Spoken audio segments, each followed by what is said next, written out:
Praise lord. నిన్న కీర్తనలు 1వ అధ్యాయం నుంచి 10వ అధ్యాయాల వరకు మనం చదివాము. ఈరోజు 11వ అధ్యాయం నుంచి చదువుదాము. అయితే ఇలా నేను లైవ్లో రావడానికి ముఖ్య కారణం ఏంటంటే, ఇంతకుముందు నేను ఎక్కువ నాకు రాయటం అంటేనే ఇష్టం ఉండేది బాగా, అందులోనే బాగా ప్రాక్టీస్ నాకు. ఇలా ఇంతకుముందు కూడా మెసేజెస్ అంతా చూడకుండా నేను చెప్పేదాన్ని అనమాట. ఇట్లా లైవ్లోకి ఫేస్ చూపించకుండా చెప్పేదాన్ని. అయితే ఇప్పుడు ఏమవుతుందంటే, పోయిన ఇయర్స్ ఒక 2 years బ్యాక్ నుంచి ఇక్కడ కొంతమంది నన్ను వాక్యం పంచుకోవడానికి పిలుస్తున్నారు. అప్పుడు నాకు అనిపించింది, ఒకేసారి మందిరంలో సిస్టర్స్ దగ్గరైనా చెప్పడానికైనా నేను ఒకేసారి వెళ్ళి చెప్పడానికి నాకు ప్రాక్టీస్ కావాలి కదా. ఇప్పుడు ప్రస్తుతానికైతే పిల్లల దగ్గర అయితే చెప్తూ ఉంటాను, ఒక్కరిద్దరి కంటే చెప్తూ ఉంటాను. కానీ ఎక్కువ మంది సమూహంగా అన్నది నాకు అలవాటు లేదు. అందుకోసమని నేను ఇలా ప్రాక్టీస్ చేయాలని అనుకున్నాను. లైవ్లో ఇవ్వాలి, నెమ్మదిగా నేర్చుకోవాలి అని అనుకున్నా.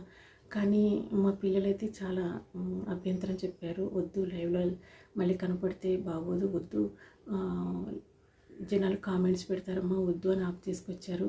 కానీ నాకు పోయిన ఇయర్ స్ట్రాంగ్గా అనుకున్నాను, నెక్స్ట్ ఇయర్ ఎట్లన్నా కానీ నేను 2025 బయటకు వచ్చేయాలి, నేను ఎట్లన్నా దేవుని వాక్యాన్ని ఫేస్ టు ఫేస్ ప్రజలతో పంచుకోవాలని అనుకున్నాను. కానీ అది జరగదో అని అనుకున్నాను. పోయిన ఇయర్ నుంచి మా వారిని అంటే నా భర్తను అడుగుతూ వచ్చాను, నాకు సౌండ్ పెద్దగా వస్తుంది కదా, నాకు పెద్దది అది స్పీకర్ కావాలి, నాకు అది కొనివ్వు అని. కానీ తను లేట్ చేస్తూ వచ్చారు. ఏమైనా కానీ ఇంకా ఈ ఇయర్ ఉండకూడదు, ఎట్లన్నా కానీ నేను చేయాలని ఈ చిన్న మైక్రోఫోన్ అయినా కానీ ఈ మైక్రో స్పీకర్ అయినా కానీ దీంతో చెప్పాలి అనుకున్నాను. నేను అనుకొని నిన్న స్టార్ట్ చేశాను. నేను స్టార్ట్ చేసిన వెంటనే నాకు ఈవినింగ్కి బాగా నీరసం వచ్చేసింది. సడన్గా ఉండి నీరసం వచ్చింది. ఎందుకు నాకు అర్థం కాలేదు, ఇదేంటి ఇలా వచ్చింది ఏంటి, ఒకవేళ నేను ఇట్లా ఇవ్వటం ఏమన్నా రాంగా, ఇంకా అంటే నేను కనపడకుండే వాక్యం చెప్పాలనా దేవుడు ఉద్దేశం అని నాకు అనిపించింది. కానీ మళ్ళీ అనుకున్నాను, అంటే నాకు వచ్చిన నీరసం నేను అనుకున్నాను కదా, నీరసం 40 days ప్రేయర్స్కి వస్తున్నాయి కదా నెక్స్ట్ మంత్, దాని గురించి అప్పుడు మళ్ళీ ఫాస్టింగ్ ఉండి ప్రేయరే సరిపోతుంది కదా, ఆ డేస్ అంతా ఎక్కువ ప్రేయర్లో గడుపుతాం కాబట్టి ఇంటిని పట్టించుకోవటం ఉండదు. అందుకని ఇప్పుడే మొత్తం క్లీన్ చేసి పక్కన పెట్టుకుంటే అప్పుడు ఇంకా దీన్ని గురించి ఆలోచించే అవసరం లేదని నేను మొత్తం అంతా సర్దుతున్నాను అనమాట. ఇల్లంతా నీట్గా ఎక్కడున్నాయో అన్నీ సర్దుకుంటున్నా. అందుకోసం వచ్చిందేమో నీరసం అనుకున్నాను అనమాట.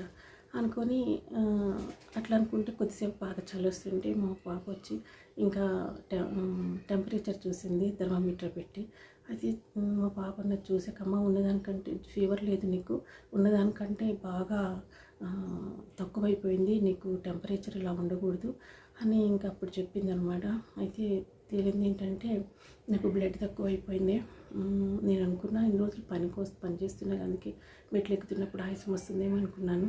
కానీ వర్క్ కోసం కాదు, నాలో బ్లడ్ తక్కువైపోయి అట్లా నాకు ఇదైందనమాట అని నాకు అర్థమైంది. కానీ ఇంకా అప్పుడు అనుకున్నాను, ఇదేంటి లైవ్ ఈరోజే బయటపడ్డది ఏంటి, లైవ్ ఇలా స్టార్ట్ చేశాను కదా నేర్చుకుందామని, ఇలా ఫేస్ టు ఫేస్ ప్రజల ముందు చెప్పాలని నేను ఇట్లా నేర్చుకుంటూ ఉంటే ఇట్లనే ఎందుకైంది, ఒకవేళ నేను ఇలా చెప్పకూడదని ఏమన్నా దేవుడి ఉద్దేశమా అని ఆలోచించి మళ్ళీ చెప్పకూడదానికి స్టాప్ చేద్దాం అనుకున్నాను. కానీ ఆ టైంలో నాకు ఒక సాంగ్ గుర్తొచ్చింది. నేను ఎంగేజ్లో ఉన్నప్పుడు బాగా పాడుకునేదాన్ని అనమాట. I have decided to follow Jesus, no turning back అని. నాకు అది గుర్తుకొచ్చాక నాకు అనిపించింది, దేవుడు మళ్ళీ మాట్లాడుతూ వచ్చాడు. ఎందుకంటే నేను ఇది దేవుడి కోసమే కదా చేసేది. ఇంట్లో కూర్చోవచ్చు, మంచిగా ఫేస్ చూపించకుండా ఉండొచ్చు, నేను ఎవరికి కనపడకుండా ఉంటాను. ఎక్కువ దేవుని కోసం వాడబడలేనప్పుడు, ఇప్పుడు వాడబడాలని నేను ఇట్లా బయటకు వస్తున్నప్పుడు ఒకవేళ సాతాను ఇలాగా చేస్తుందేమో, లేదో దీన్ని ఎట్లయినా ఆఫ్ చేయాలి, దీన్ని ముందుకు తీసుకెళ్ళాలి, ఆఫ్ చేయకూడదు, మరి కంటిన్యూ చేయాలని అనుకున్నాను. మార్నింగ్ అనుకున్నాను అనమాట. కానీ దేవుడు మళ్ళీ కొంచెం ఓపికనిచ్చాడు. చేస్తానో చేయనో అనుకున్నాను, కానీ ఓపికనిచ్చాడు. అందుకని ఇంకా దీన్ని స్టార్ట్ చేశాను.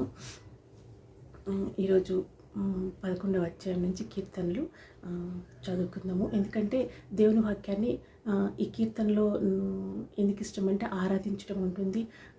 మనం ఈ పిచ్చి అయ్యి మాట్లాడుతూ ఉంటాం కదా, ఈ వాక్యం చదువుతూ ఉంటే అన్నప్పుడు దేవుని ఆరాధించినట్టు ఉంటుంది, ప్రార్థించినట్టు ఉంటుంది. అందుకే మా పిల్లలు కూడా ఎక్కువ చెప్తూ ఉంటాను నేను కీర్తనలు చదవమని. అంటే మనం స్పెషల్గా వాళ్ళు చిన్నపిల్లలు కదా, ఒకవేళ ఎక్కువ ప్రార్థన చేయలేరేమో, అందుకే ఇది చదువుతూ ఉంటే ఎక్కువ ప్రార్థించినట్టు కూడా ఉంటుంది, స్తుతి చెప్పినట్టు ఉంటుంది. అవి పిచ్చి పిచ్చి ఏమి చూడకుండా ఇది కీర్తన చదవండి అని చెప్తూ ఉంటాను. ఎవరైనా ఇది చదువుతున్నప్పుడు టైం వేస్ట్ చేసుకోకుండా చదువుతున్నప్పుడు ప్రార్థించినట్టు దేవునికి మనం ఈ ఈ దావీదు మహారాజు రాసిన ఈ కీర్తనలను చదువుతున్నప్పుడు మనం కూడా ప్రార్థించినట్టే ఉంటుంది. ఎన్నిసార్లు చదివితే అన్నిసార్లు ప్రార్థించినట్టు ఉంటుంది, ఆరాధించినట్టు ఉంటుందని నా నమ్మకం అనమాట. అందుకోసమని దీన్ని చదవాలి, ఇలా కొద్ది టైం అన్నా నేను ఇలాగా చదవాలి, దేవుని స్తుతించినట్టు దేవుని ప్రార్థించినట్టు ఉంటుంది. అదే సమయంలో నాకు ఇలాగా చెప్పడం కూడా వస్తుంది అని నాకు అనిపించింది. అందుకోసమనే ఇంకా దీన్ని ఇలా ప్రారంభించాను. కీర్తనలు 11వ అధ్యాయం నుంచి మనం ఇప్పుడు చదువుదాం. 11 కీర్తనలు 11వ అధ్యాయము.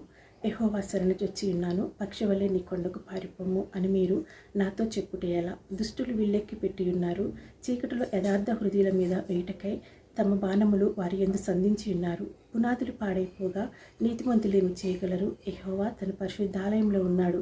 యెహోవా సింహాసనము ఆకాశమందున్నది. ఆయన నరులను కనులారా చూచుచున్నాడు. తన కనుదృష్టి చేత ఆయన వారిని పరిశీలించుచున్నాడు. యెహోవా నీతిమంతులను పరిశీలించును, దుష్టులను బలాత్కారాసక్తులను ఆయనకు అసహ్యులు. దుష్టుల మీద ఆయన ఉరులు కురిపించును, అగ్ని గంధకములను వడగాలియు వారికి పానీయ భాగమగును. యెహోవా నీతిమంతుడు, ఆయన నీతిని ప్రేమించువాడు. యథార్థవంతులు ఆయన ముఖ దర్శనము చేసెదరు. కీర్తనలు 12వ అధ్యాయము. యెహోవా నన్ను రక్షింపుము, భక్తిగల వారు లేకపోయిరి. విశ్వాసులు నరులలో నుండకుండా గతించిపోయిరి. అందరూ ఒకరితోనొకరు అబద్ధములాడుదురు. మోసకరమైన మనసు గలవారే ఇచ్చకములాడు పెదవులతో పలుకుదురు.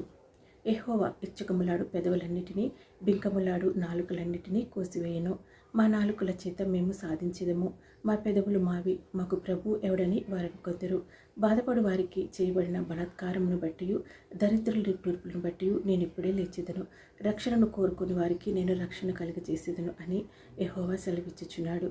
యెహోవా మాటలు పవిత్రమైనవి, అవి మట్టి మూసలో 7 మారులు కరిగి ఊదిన వెండి ఎంత పవిత్రములు. యెహోవా, నీవు దరిద్రులను కాపాడెదవు, ఈ తరము వారి చేతిలో నుండి వారిని నిత్యము రక్షించెదవు.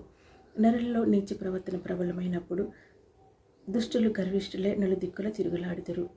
కీర్తనలు 13వ అధ్యాయము. యెహోవా, ఎన్నాళ్ళు వరకు నన్ను మర్చిపోదువు? నిత్యము మర్చిదవా? నాకెంతకాలము విముఖుడవై ఉందువు? ఇంతవరకు నా మనసులో నేను చింతపడదును? ఎంతవరకు నా హృదయంలో పగలంతయు దుఃఖక్రాంతునై ఉందును? ఎంతవరకు నా శత్రువు నా మీద తన్ను హెచ్చించుకును? యెహోవా నా దేవా, నా మీద దృష్టి ఉంచి నాకు ఉత్తరమిమ్ము. నేను మరణ నిద్ర నొందకుండాను, వాని గెలిచితనని నా శత్రువు చెప్పుకొనకుండాను, నేను తూలిపోయి ఉండగా నా విరోధులు హర్షింపకుండాను నా కన్నులకు వెలిగిమ్ము. నేనైతే నీ కృపయందు నమ్మికంచి ఉన్నాను, నీ రక్షణ విషయమై నా హృదయము హర్షించుచున్నది. యెహోవా నాకు మహోపకారములు చేసి ఉన్నాడు, నేను ఆయనను కీర్తించెదను. Praise the lord.